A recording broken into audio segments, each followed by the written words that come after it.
going back to the core values and our why, and really like my personal why is always growing kind of as a person. And that is also, the company's why, always growing in terms of growing the company and trying to hit the revenue goals, but looking at ourselves as people and always growing as people and developing and trying to reach, our full potential and creating a culture of team members who embrace that why and these core values. I think has created an amazing culture of A players, who are always figuring out, hey, what can we do better? How can we improve? And it's just not me, trying to figure everything out. I have a team that's pulling their weight and doing everything we need to get there.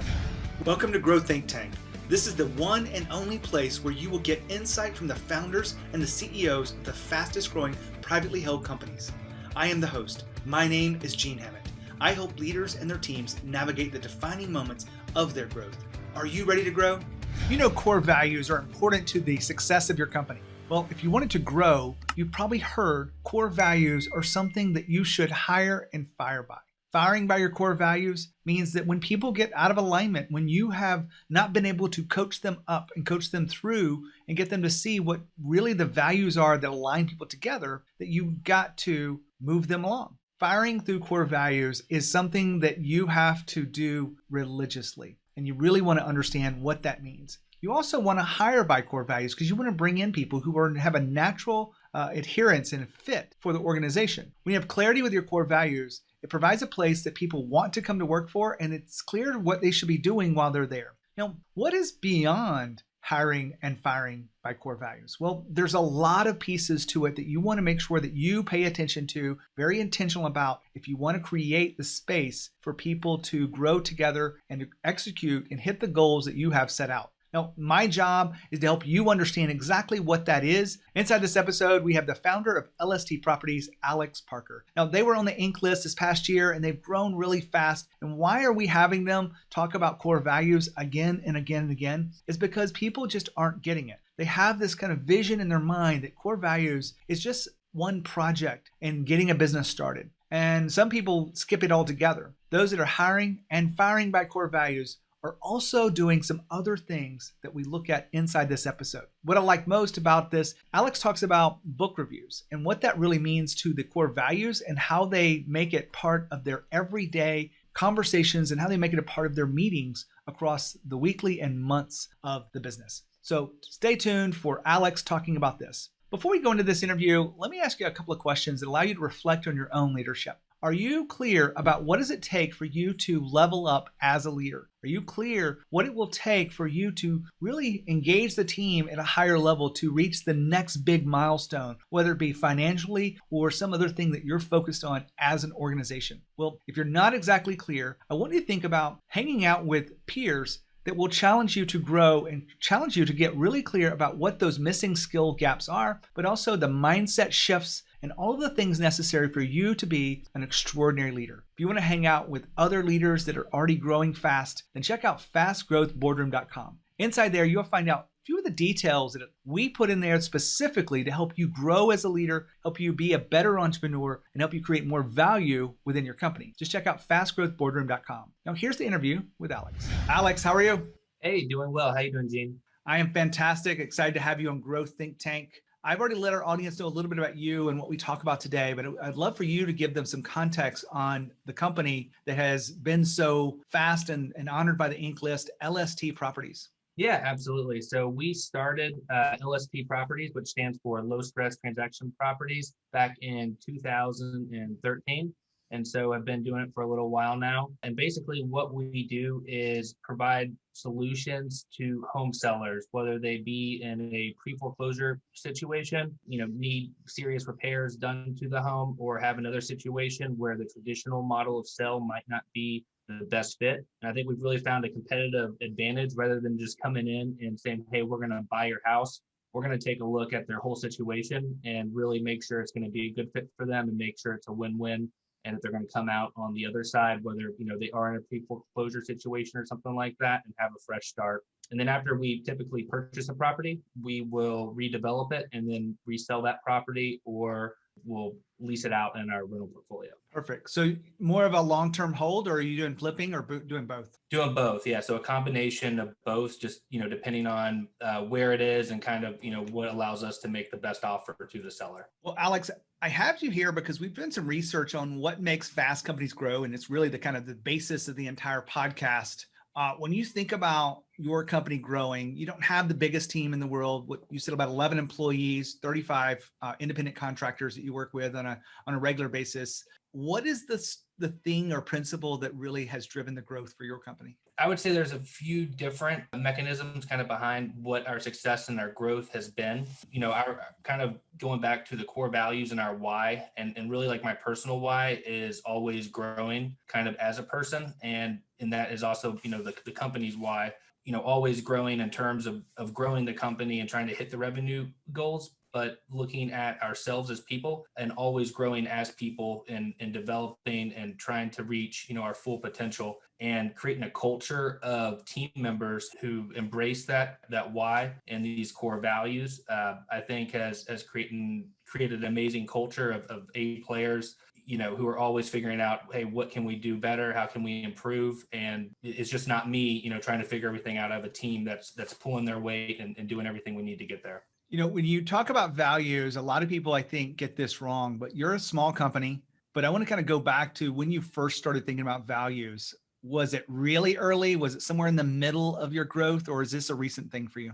Honestly, it was somewhere, I would say, maybe about 3 years into the business, and you would always kind of like hear core values and why. And, and I almost just thought like, oh, that's just, not hogwash, that's the wrong word, but, it's kind of like silly almost, and a lot of people I think, might think that when they first see it. And really, learning your company in a lot of ways becomes like a reflection of you as the founder, and seeing how that affects it, and learning from other successful entrepreneurs and other successful companies and seeing the impact it's had. I started to look into it closer and realizing how important it really was, and really put a lot of thought and time into, figuring out what those core values are going to be, what do we want to represent, what is our why, and doing so has made all the difference. So 3 years into it, you had employees. Is that fair to say? Yes. Did you include your employees in the values, or is this a solo exercise that you decided to take on your own? It was because a lot of times talking with other entrepreneurs, they said, hey, the business and the core values need to be a reflection of you as the founder. And so I really kind of deep dived on it independently at first. And kind of once I came up with them, I then sat down, with all the different team members and, went over it and said, hey, I'm open to suggestions. I want you all to think about it and say, hey, what do we want to represent as a company, and come back and give feedback. And we ended up, tweaking a few words and different things in it, with their input. And so definitely I included them in the process, but it was definitely a lot of, self-reflection on what I represent and what I want the company to represent as a person. I'm kind of curious in there. Can you remember one of the words that got changed around and massaged so that the team felt like it was a better fit? Let's see here. So like one of ours is like take action and follow through, persevere and don't give up. No excuses. How you do anything is how you do everything. And so just essentially, I think it said pretty much the same thing before, but we did change it around a little bit just because we are in a business where so many difficult situations come up, daily, and kind of having that attitude of, hey, no excuses. We're gonna, if doors close, we're gonna break down the door, find another one to figure it out. And so really it was I would say more of a wording change on a few of them rather than a big structural change. Perfect. I love that value of no excuses. I'm kind of curious, how does that play out as you're leading this team? Yeah, absolutely. And so like one of the things, if you are going to have core values, you really have to, hire and fire by your core values. Like it has to be what your team represents. Right. And so the no excuses is that, we know things are going to come up in the business. We know there's going to be issues during construction, with contractors and stuff like that. And it's like, oh, if this contractor, isn't meeting their schedule, you can't just come and say, oh, hey, this contractor isn't meeting their schedule. It's like, what am I going to do to then get that contractor back on track and on budget to make it, rather than coming in and saying, oh, hey, I didn't do this because of this. It's saying, hey, how do I counteract this and figure it out? And so really owning, your mistakes of, if, for instance, if you're a project manager and the project doesn't get done on time, then you're going to own that and say, hey, I'm the project manager, I'm in charge of that project and the timeline of it, rather than saying, oh, hey, it didn't get done on time because of, A, B, C, D, because there's always going to be things that come up and always, excuses that could be made. So trying to really take accountability. Alex just talked about hiring and firing by core values. Now, this whole episode is what's beyond that. So let me walk through the 5 core areas of core values to make sure that you're living them to the highest degree possible and making the most out of them. Well, of course, there's hiring and firing, right? Those are the 2 bookends, but you also want to pay attention to onboarding, leading, and developing. Onboarding is, when the people come in to start their job, it's not just about giving them a laptop and giving them an email extension and giving them a phone or whatever the things you design as the tools. It's about, talking about how we work together, about what's important to you. And the core values have got to be a central part of that. In fact, I think you want to make onboarding a very big part of how you bring people into your world and set expectations very early. The second piece behind that is leading. So the conversations you have on a day-to-day basis, leading through challenges, leading through difficulties, leading to delegate, all of those things are part of the core values, and you want to make sure you're incorporating those into the conversations. Development is all about, really how are you growing as a leader? How are you growing with all the values? If you have a value of courage, then you want to make sure that you are constantly developing people to be more courageous. You can do that through different kinds of workshops that you're doing, lunch and learns. All the things are available to you if you truly want to develop by these core values. I list this out here because I wanted to make sure that you had the full picture of what does it take to create a team that's centered around the core values and are truly living it. Now back to Alex. I love that, because the one thing I see about something like a value is you want to make sure that you're leading it every day, and it is a part of the daily conversations inside of meetings, inside of one-on-one conversations. People are being recognized this. When I say that, what comes to mind is something you guys do on a daily basis around your values? Yeah, absolutely. So one of the things that, as we do, kind of morning huddles and weekly meetings. In the weekly meetings, sometimes someone will give an example of, how they, lived out or lived by the core values. And then when we do like a monthly meeting, every single time I am going to be bringing up the core values. And as a leader, I feel like it's almost my job is to bring them up as much as possible, almost to the point where they probably think, oh God, he's bringing up the core values again. But it's, you got to just reiterate it over and over and over again to make it part of the culture. And then, so like to give you an example, how we espouse them in the business is, one of them is to believe in and commit to personal development and growth, right? So our why is always growing. So, learning best practices and learning and developing ourselves. And so one of the things we did was create a book club, actually, and it can be books about really, anything educational. It doesn't have to be just about what that person is doing. It could be about,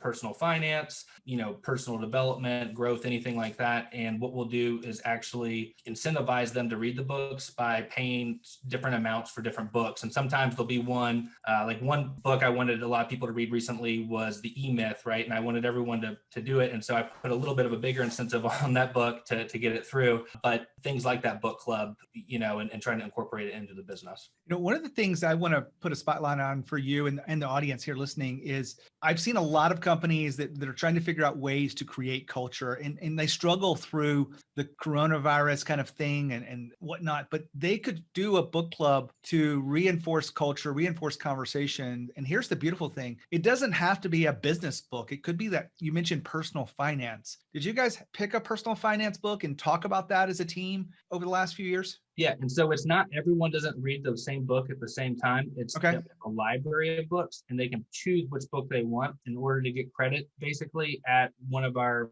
weekly meetings, they'll give like a quick 3-minute review of the book and what their takeaways were of it. And then, say, hey, I liked it for this reason or didn't like it for this reason. And then other people on the team might pick up and say, hey, that sounds like it'd be a good fit for me. I'm going to read that book next. I love that. I think I like the other part too, but this is a unique spin on this, where you're asking them to go back to high school, and read a book and then tell us what you read. And obviously they, I guess they could short track that, but most people probably are leaning into it. They're picking books that they want to read, but this is a way to share learning across the organization. Have you seen an impact?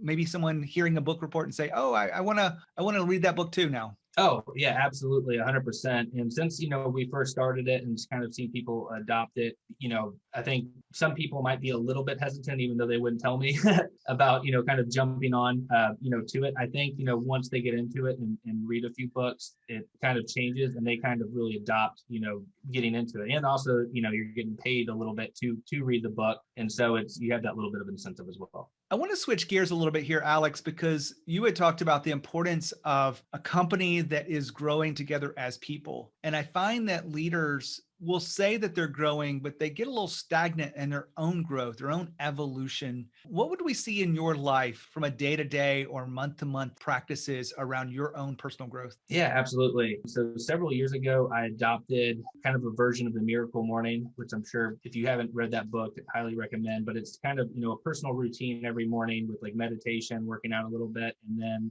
reading is something I incorporate into mine. So I'll spend about 30 minutes to an hour every single morning, reading a book on whatever topic I want to kind of learn about. And kind of one of the things I'll joke around with people is that I have a master's degree in audiobook. And so when I'm driving around in the car, if I'm going to go look at projects or just for any reason, a lot of times rather than listen to music, I'll be listening to, just an audiobook and just kind of, always learning and kind of having that mindset that I, never be like a know-it-all, right? Like I'm never going to be like, oh, hey, this is like the best way to do it. Always be open to new ideas and always be open to learning and trying out new things. And just really, I think having a curiosity is really, I think, the secret to getting into and, flourishing at being kind of a self-development junkie. Now, Alex just talked about the Miracle Morning. Now, if you don't know what that is, it's an powerful book that Hal Elrod has written. And I have a lot of authors on the show, and I've actually had Hal on the show before. So if you want to check out that, I want you to go in there and Google Growth Think Tank, Gene Hammett, and Hal Elrod. Or Miracle Morning. If you Google something related to that, you'll be able to find that episode. That's probably the easiest way to find it because we've done hundreds of episodes and I can't just give you a specific number and it just makes it easier for you. You can go to my website, you can use the search bar and that'll make it easier. But if you want a primer on this, let me just kind of break it down for you. The Miracle Morning is just a basic analysis of the power of having a very intentional set of things you do when you wake up in the morning. One of the concepts behind this is win the morning, win the day, right? So if you're really intentional about what gives you energy, what gives you clarity, what gives you stability in the morning, then you will create that routine and it will serve you. For example, my routine is not meditation. I've tried different meditation things and I go through cycles where I do that, but I do a visualization technique and I do a gratitude exercise before my feet hit the ground, before I look at a phone.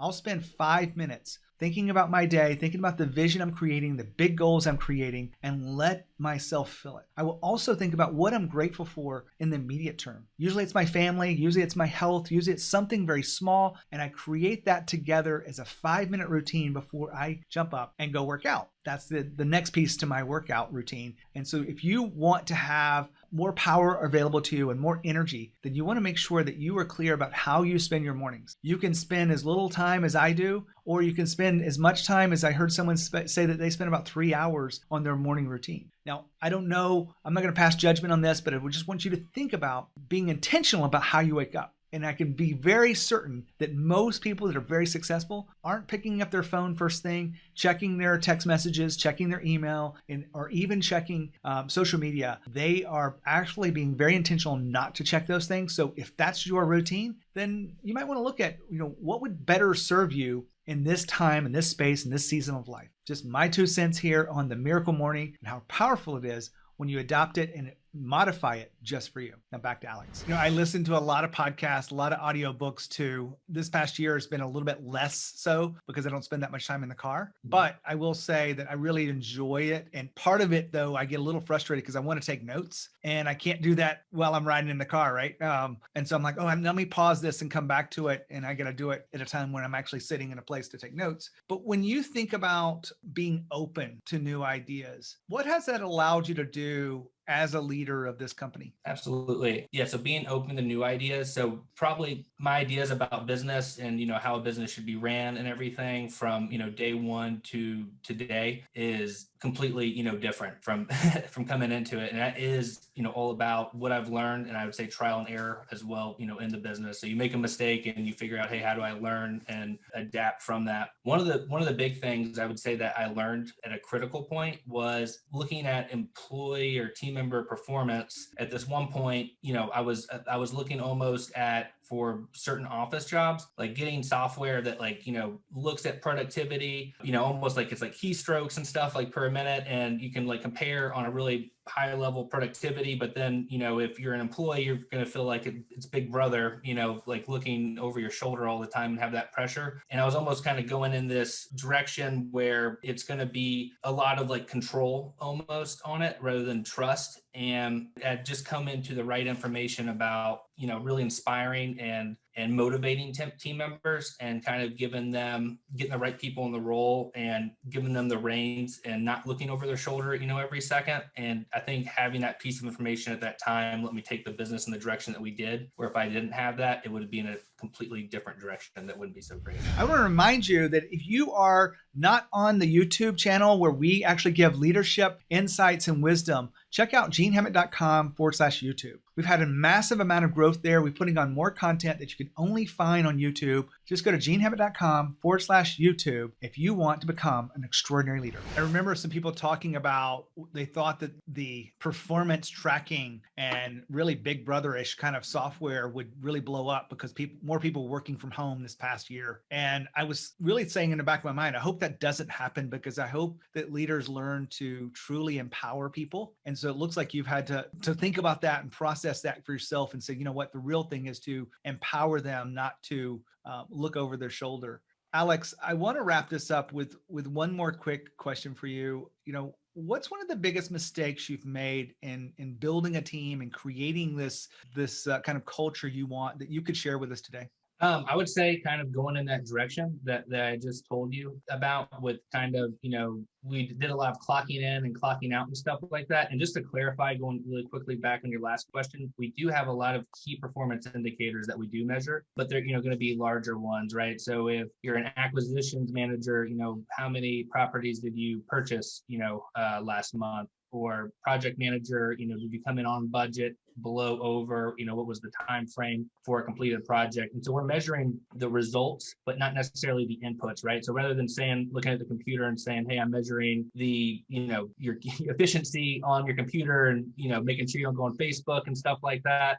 It's like, I don't care, when you clock in or clock out. I'm going to give you the freedom to do whatever you want and manage your own time. And here are the end results we're going to get. And so, I definitely do care about the end results and something that we have to hit, but not micromanaging and kind of looking over the shoulder to get there. And I think, when I first started out, one of my biggest mistakes was not correctly measuring things. We had our QuickBooks and stuff like that, but things would get out of whack and we're not getting, back, perfect data every single time. We're not getting updated data. And you really need those KPIs and indicators to kind of see where you are and what knobs and levers you need to pull in the business in order to get back on track for your goals, right? So if you're off your goals, you want to know that as soon as possible so you can make adjustments to get back on. And one of my biggest mistakes was not making that a major focus, I think, when I first started out. I love that you share that with us. I mean, I know mistakes are something we've all had to deal with as leadership.